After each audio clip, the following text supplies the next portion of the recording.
I think I addressed this before, but just in case I didn't,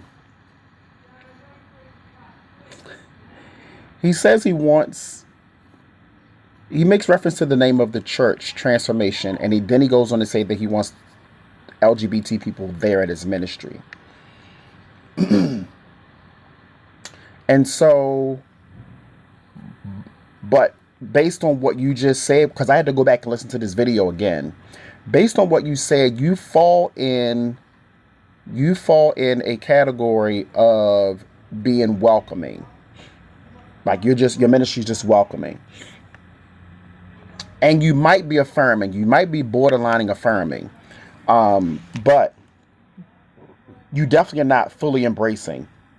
Definitely not that, because you're saying that you want me to be a member of your church. You want me to come to the church.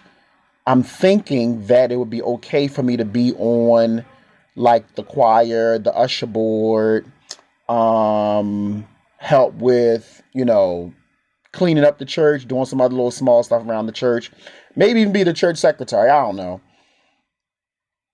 But my question is, could I be in ministry at your church? Could I function in ministry at your church as an openly gay black man that has already been ordained several times? Could I, and you already told me you would not marry me and my fiance, my future husband. You already told me you wouldn't do that. So you're definitely not fully embracing.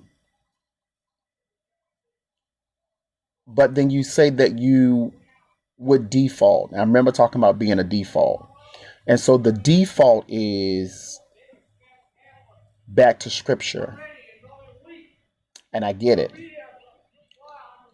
But let's go back to the story of Sodom and Gomorrah and read it.